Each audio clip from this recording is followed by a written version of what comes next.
지금 그래도 강의를 좀 나름대로 파트별로 강의별로 좀 쪼개서 하고 있거든요. 그래서 시간이 좀 약간 들쑥날쑥해요. 제가 끊어가지고 붙이고 자르고 그렇게 하고 있거든요. 좀 보기 편하시게.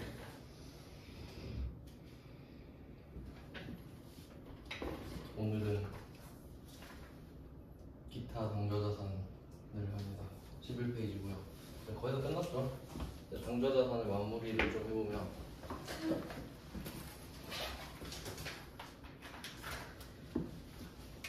우리는 유동자산을 하고 있고요.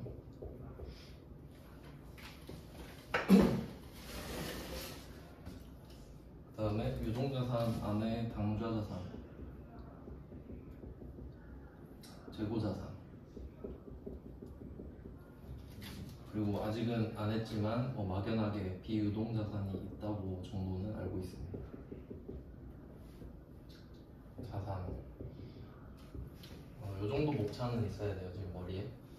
그 다음에 당좌자산은 재고자산이 아닌 유동자산이기 때문에 나름대로 정리를 하면서 했었죠.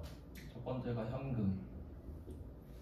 현금 하면서 수표도 같이 배우고 현금 과부족도 하고, 네, 두 번째가 단기 금융상품인데 그냥 단기 매매증권, 같이 비교를 할 거는 매도가능증권. 얘네들은 취득, 평가, 처분 이렇게 있었고, 매도가능증권은 평가를 원칙대로 자본으로 했어요. 그리고 취득 부대 비용도 원칙대로 자산에 붙였고요. 단기 매매증권은 평가도 예외로 수익 비용하고 취득 부대 비용도 비용 처리를 해버렸죠. 그런 포인트가 있었고, 그 다음에 세 번째로 했던 게 채권이에요. 그렇구나. 네, 채권을 했죠. 채권을 나누는 기준은 금전채권, 비금전채권. 요건 그냥 설명만 드렸고, 실제 정형화된 분류는 매출채권, 기타채권 이렇게 봤죠. 매출, 기타.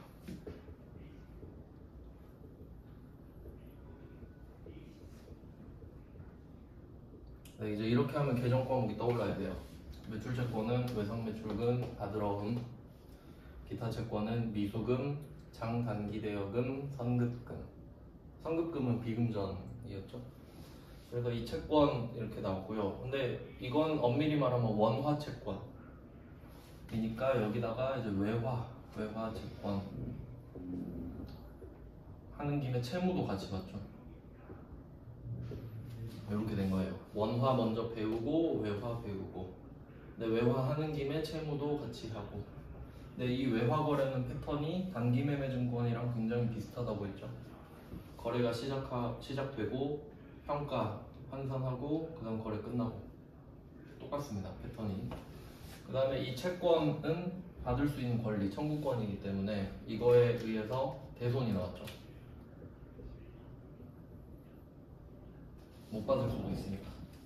그래서 이 대손은 또 추정을 하고 대손 처리를 하고, 추정은 내년에 얼마 못 받을까 12월 31일에 했고요. 자동결산이라고 말씀드렸고, 그 다음에 대손 처리를 하는 거는 이 채권의 개수랑 같다 그랬죠.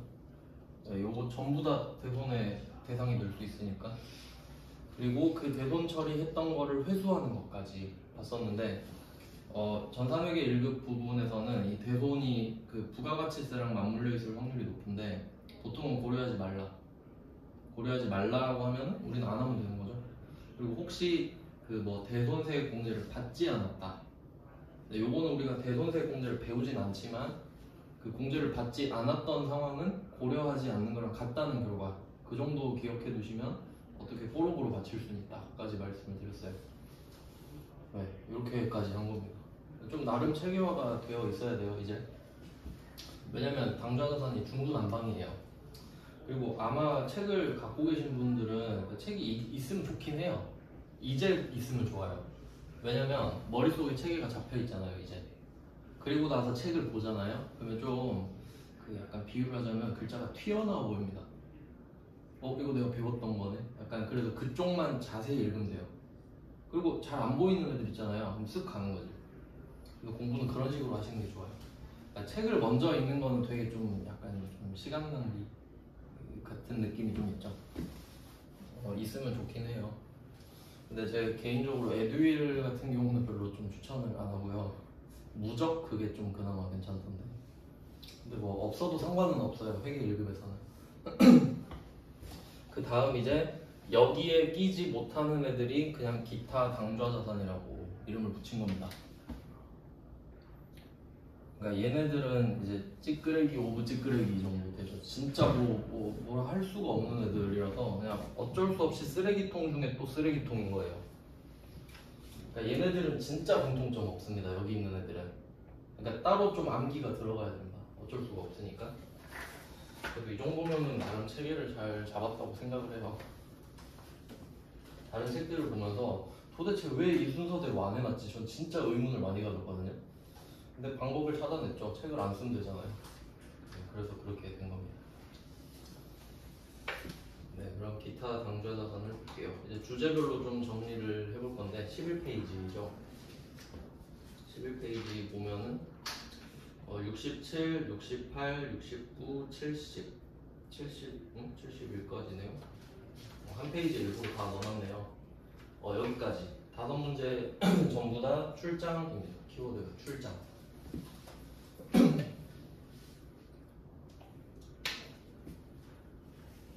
출장은 배정 과목이 아니죠. 그냥 사건입니다. 그냥 출장을 갔다. 그러면 뭐 보통 제일 중요한 문제를 앞쪽에 넣어 놓는데요. 67번이 기본 문제일 텐데 뭐 제일 중요한 거는 상황 판단 아니겠습니까? 먼저 상황 판단을 해볼게요. 머릿속에 그려져야 돼요. 상황이 8월 15일입니다. 좀 약간 불안한데 8월 15일이 쉬는 날인데 뭐 알아서 하겠죠. 뭐.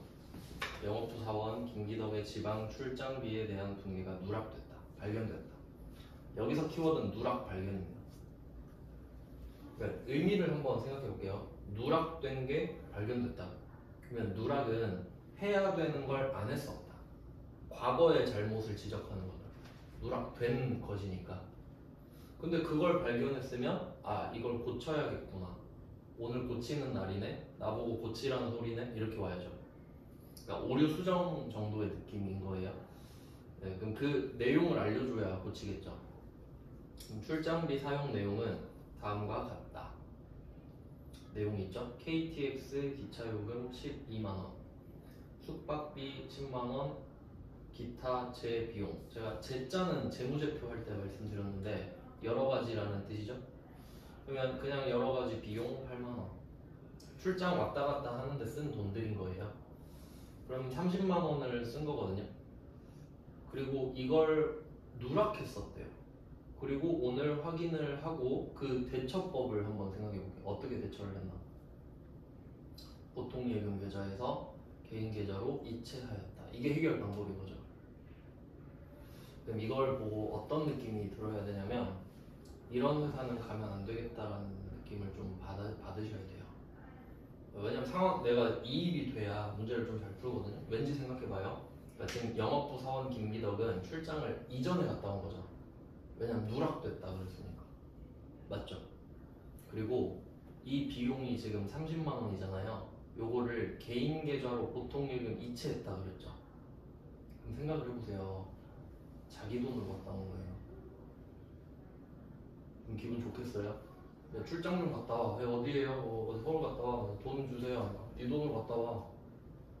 페이백 해줄게. 이런데 가면 안 되겠다라는 생각도 좀 하시고요. 좋은 상황 아니죠? 내 돈이 있어야 되잖아요, 지금.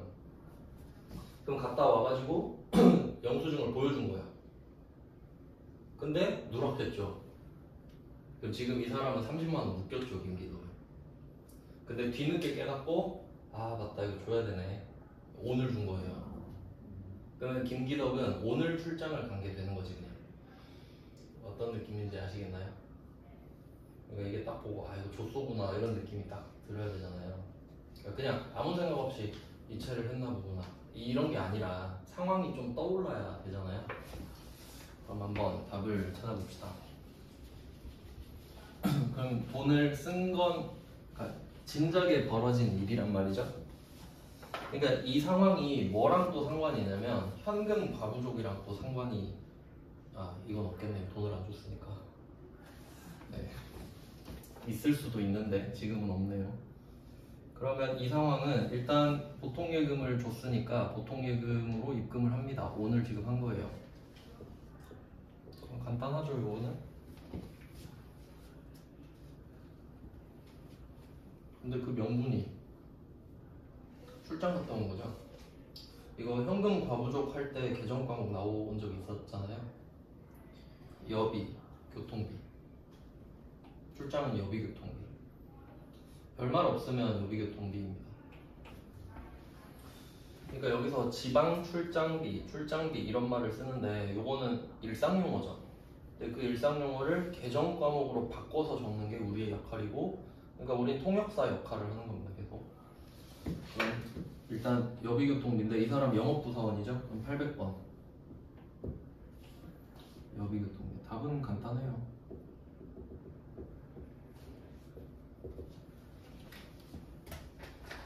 다만 상황을 이해할 수 있냐 이거예요.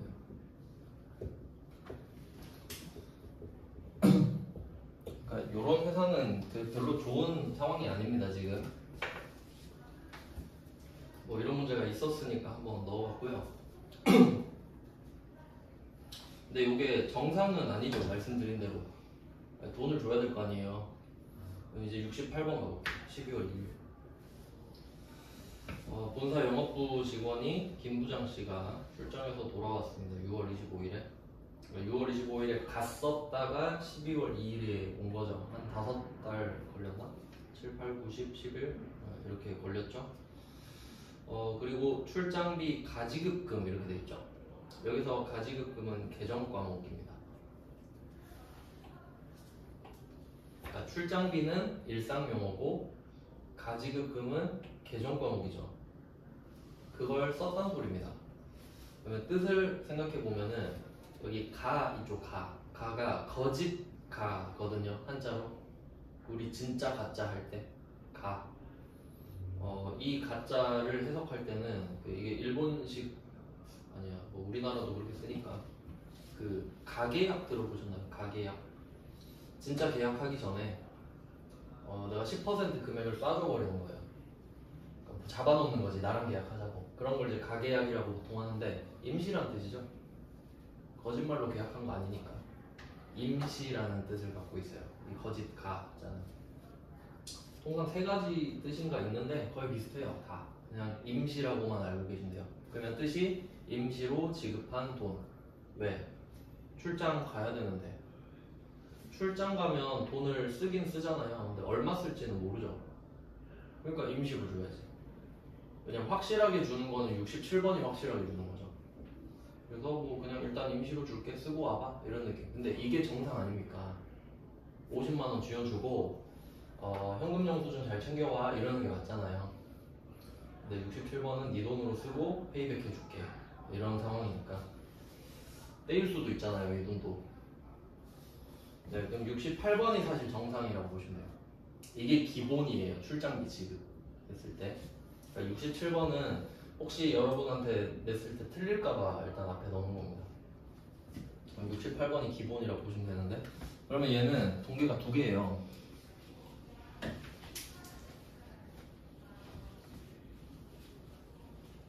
돈을 지급했을 때 6월 25일에 지급하고 12월 2일에 정산이라는 말이 나오죠. 정산. 이것도 좀 의미가 있는 말인데, 정산 이런 말 뭐 들어보신 적 있죠? 정산. 정산은 그 정밀하게 계산한다는 뜻이에요. 정확하게. 그럼 이 정산이 뭘 뜻하냐면 그 앞에 뭔가 대충 한 적이 있어요. 제대로 하는 거잖아요, 이게. 그러면 앞에 계산을 한 겁니다. 계산은 대충 하는 거예요. 그러니까 뭔가 요약할 때 개요, 개론, 개괄 이런 말 쓰죠. 개가 대충입니다. 개요를 하면 개요를 장황하게 할 수는 없잖아요. 목차 같은 게 개요죠. 그러니까 이건 대충 한 거야. 그럼 그게 뭐냐? 50이죠. 근데 출장비 줄 때 정산을 할 수가 없잖아요. 정확하게 얼마 쓸지 어떻게 알아? 그래서 일단 대충 50 줄게. 갖고 와봐 했는데 저 47만 5천 원 썼어요. 정확하죠? 그럼 이때 정산이 되지. 그러니까 정산이란 말이 있는 것 자체가 앞에 뭔가 대충 있구나. 그리고 그 여러분 아는 것 중에 연말정산이라는 말도 있잖아요. 연말에 정산을 한다는 뜻은 뭐겠어요? 그럼 연중에 대충 했다는 소리지. 그러니까 월급을 주면서 대충 해요. 왜냐면 세금을 1년 단위로 걷는단 말이야. 근데 내가 1월 월급을 주는데 이 사람이 1년 동안 얼마 벌지 어떻게 알아? 그러니까 그냥 대충 이 정도 떼놓고 2월도 대충 떼놓고 그걸 12번을 대충 한 거예요. 근데 평생 대충 할 수는 없잖아요. 그러니까 연말에 한 번 정확히 하자고. 뭐 그런 취지인 거거든요. 그러니까 이게 계속 반복되는 패턴이겠죠. 이런 게. 출장비를 통해서 알 수가 있어요. 그러면 6월 25일 거 회계 처리를 한번 볼게요. 6월 25일. 회사 입장으로 생각하셔야 돼요. 그러니까 우리 회사가 50만 원을 쥐어주는 거잖아요. 그러니까 뭐 현금이 나갔겠죠. 현금이 나가고 가지급금이라고 했으니까 가지급금 이렇게 되는데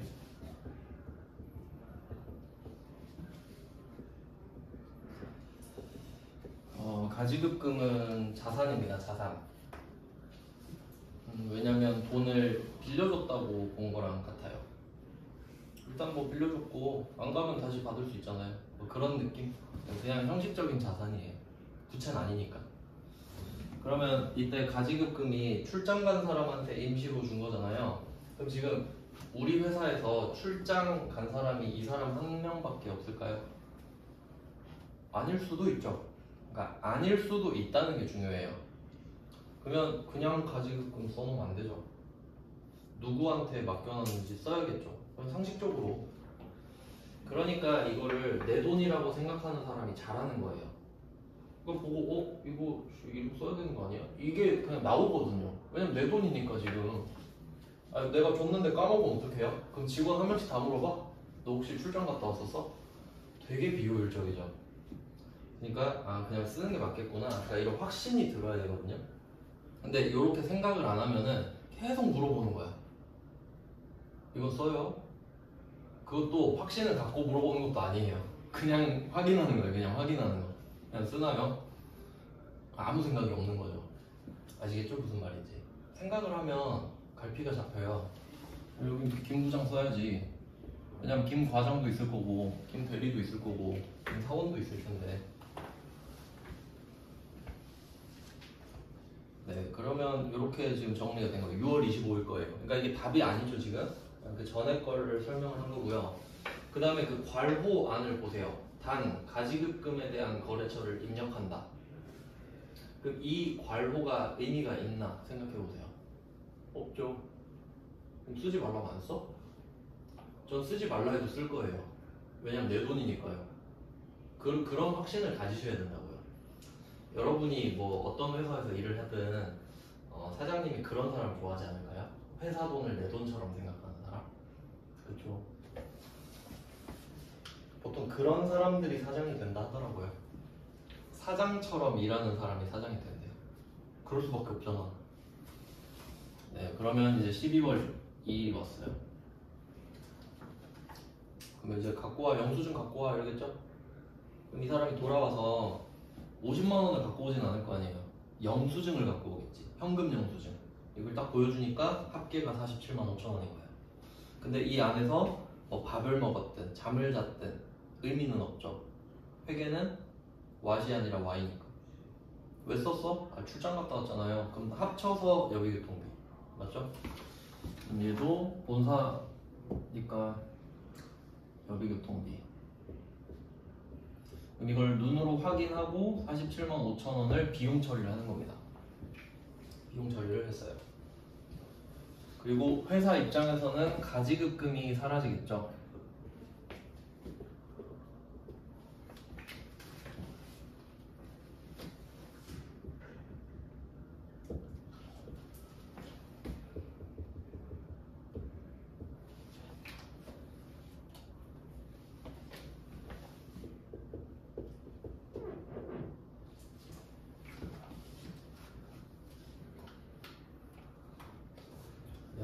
이런 식으로 되겠네요. 일단 50은 사라집니다. 그러니까 얘는 임시 계정인 거죠. 임시 계정. 그냥 출장 갈 게 뻔하지만 그동안은 이걸 써놓겠다 정도의 느낌이네요. 그 다음에 또 중요한 게 있죠. 지금 이 사람이 영수증이랑 또 뭔가를 갖고 와요. 뭘 갖고 올까요? 잔액 25,000원도 갖고 오겠죠. 그러니까 이걸 실제 상황이라 생각하셔야 된다는 거예요. 그러니까 이거는 배워야 아는 게 아니에요. 맞죠? 가만히 있으면 안 돼요.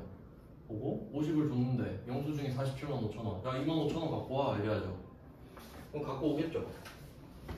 현금 2만 5천원. 이게 답인 거죠 지금. 근데 공부를 하실 때는 답만 적어놓는 건 아무 의미가 없죠. 그래서 뭐 블로그 보신 분이 있을지 모르겠는데 그 블로그 제가 답 달 때 답만 써놓지 않아요. 그 전후 상황 다 적어놓습니다. 왜냐면 제가 설명을 안 하는 것도 있는데, 그리고 저는 여러분이 수업 한 번 들었다고 생각이 난다고 생각 안 해요. 왜냐면 저도 그렇기 때문에. 그러니까 보고 이런 전후 과정이 있구나. 항상 공부할 땐 그렇게 하셔야 돼요. 그게 시간을 아끼는 겁니다. 그러니까 그 제가 기억, 뭐 공부 이런 거 되게 강조하잖아요. 근데 사람이 뇌가 진짜 간사한 게 자기가 에너지를 쓰지 않으면은 아까워하질 않아요. 진짜 그렇다니까요. 그러니까 뭐 예를 들면은 연애를 할 때도 시간, 돈, 에너지 많이 쓰면은 그 사람한테 더 집착하게 돼요. 왜냐면 그 약간 매몰 비용의 개념이지. 돈을 많이 썼으니까 아까운 거야 더. 근데 현실적인 사람은 상관없죠 그게. 근데 그걸 이용해야 돼요. 그래서 제가 설명도 되게 막 장황하게 하고 예시도 많이 들잖아요. 그럼 여러분은 강제로 이 주제에 시간을 많이 투입한 거죠. 그럼 기억도 잘 나고요. 실제로 시험 문제 보면 기억이 날걸요. 막 제가 설명해 준 게 기억이 날걸요. 근데 그냥 쓱 지나가면 절대 기억 안 납니다. 그래서 그러는 거예요. 한 개라도 건지시라고. 네, 그런 게 중요해요. 그러니까 뇌를 좀 잘 이용해야 됩니다. 공부할 때. 제가 방법을 모르고 공부를 많이 했었거든요. 그럼 시간 낭비가 많이 생겨요. 그러니까 투입한 거에 안 나오면 좀 억울하잖아요. 그것도. 네, 뭐 그래서 그래요. 그러면 예시를 바꿔볼게요. 이건 번외 편입니다. 전 이런 걸 좋아해요. 그러니까 뭐 어려운 공부를 제가 할 때는 제가 이렇게까지 못하는데 제가 가르쳐드리는 입장이니까 전 그래도 어느 정도 파악이 됐잖아요. 이 판에서는.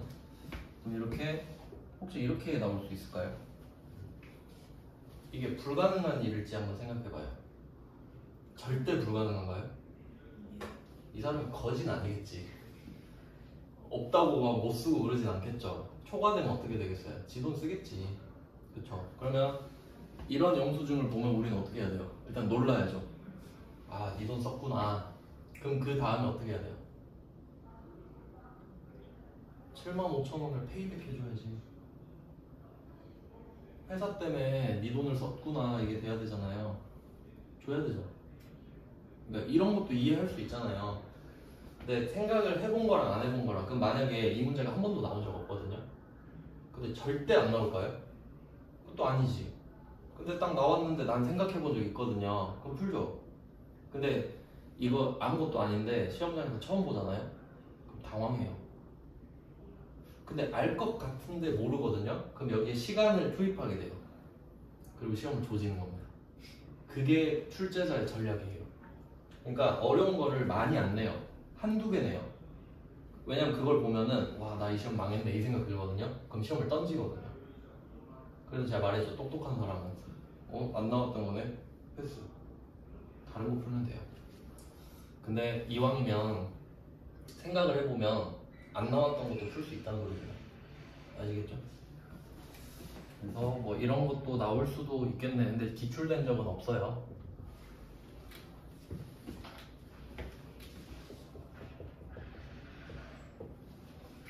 그래도 제가 이렇게 하나씩 얻어 걸린 적 있어요.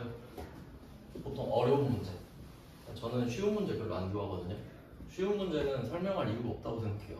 보면 이해가 되니까. 이런 것들 하나씩 생각해 놓으면은 나오면 이제 제 생각하면서 고마워하겠죠. 오, 찍더니 잘 맞았네.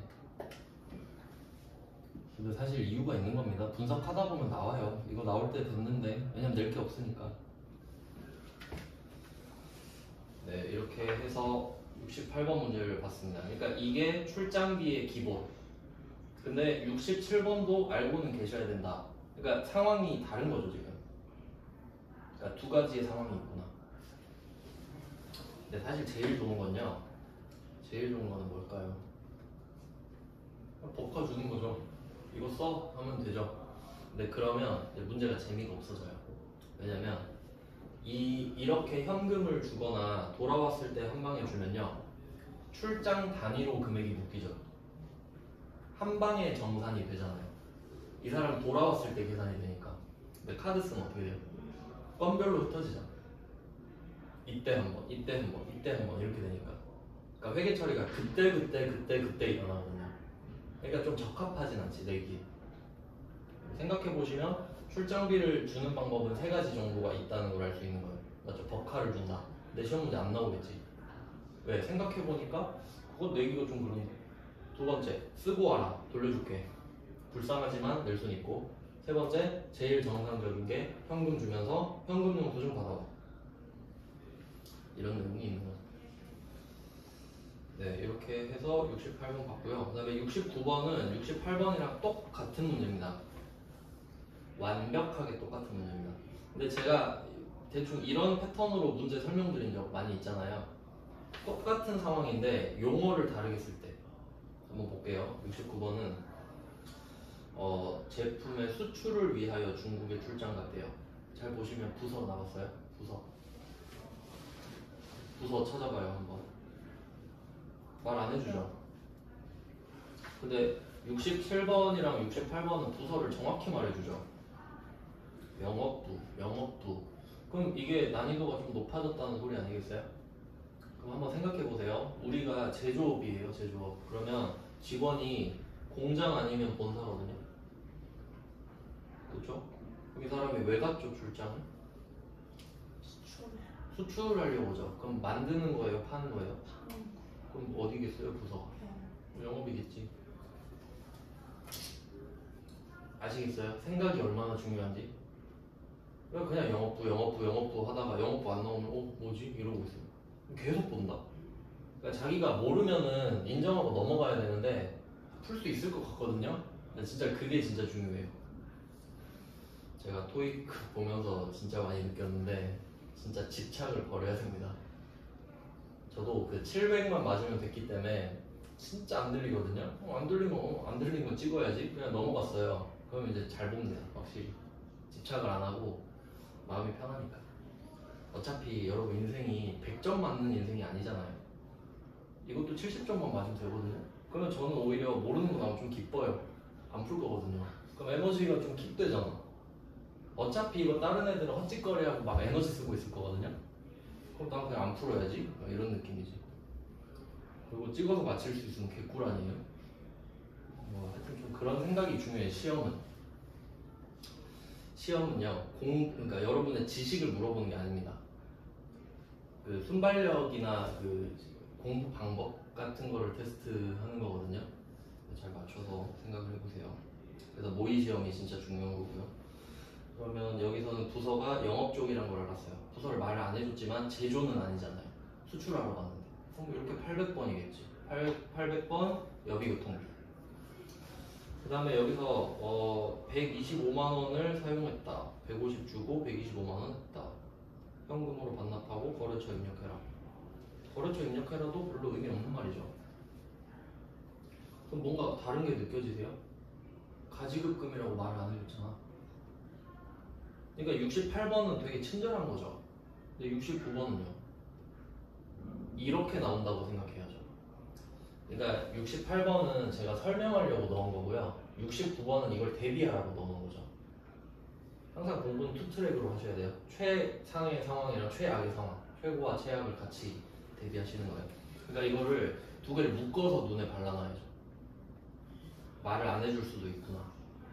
답은 똑같으니까 적진 않을게요. 그 다음에 70번은 세무 2급인데 이렇게는 내지 않습니다. 여러분한테. 왜냐면 여기에 부가가치세가 들어있거든요. 예, 어차피 지금 모르시니까 설명 안 할 거고 안 나옵니다 절대. 이렇게는 안 나와요. 그러니까 원래는 이렇게 내는 게 맞거든요. 70번처럼. 근데 어차피 우리가 모르기 때문에 요거를 67번처럼 내는 거예요. 그냥. 어차피 뭐 상관없죠. 똑같아 보이죠. 그리고 좀 특이한 점이 있다고 하면은 70번 문제는 선급금 처리라고 돼 있어요. 선급금은 계정 과목이죠. 계약금 줄 때. 근데 여기서 그냥 까라면 까야 되죠. 선급금으로 쓰려면 가지급금 말고 선급금을 쓰면 되잖아요. 근데 69번처럼 아무 말 없으면 가지급금 써야죠. 그런 식이에요. 이 정도면 유형 파악 되시죠? 원래 제일 좋은 게 기출문제로 공부하는 거거든요. 답부터 봐버리는 거예요. 그리고 책 보면 잘 보일 거예요. 쓱 읽혀요 그러면. 그 다음에 71번은 세무 1급이니까 필요 없는 거 아시겠죠? 여기서는 어느 정도만 아시면 되냐면 가지급금이랑 가수금이 나오거든요. 가지급금 계정, 가수금 계정 정확하죠? 그리고 결산일에 정산 공개한다 그러죠. 왜냐면 가지급도 계산이고 가수금도 계산이니까 대충 해놓은 거잖아요. 그러니까 12월 31일에 얘 둘을 통치라는 거거든요. 그래서 약간 느낌이 가지급금, 가수금이 앞에서 배웠던 현금 과부족 있죠? 걔랑 비슷해요. 그러니까 가지급이랑 가수금도 12월 31일까지 남아있으면 안 돼요. 그런 성격을 이용해서 문제를 낸 건데 절대 안 냅니다. 우리한테는 세무 1급권 절대 안 낸다 그랬죠? 절대로. 혹시 나온다면 제가 따로 말씀을 드리고 있습니다. 그러니까 70번, 71번은 그냥 뭐 대비 안 하셔도 돼요. 회계 1급에서는. 다음 출장 하나 했습니다. 출장. 됐다. 이렇게 하고 주제별로 해야 되니까 지금 좀 쉬겠습니다. 주제가 바뀌어가지고 10분 쉴게요. 50분 하겠습니다.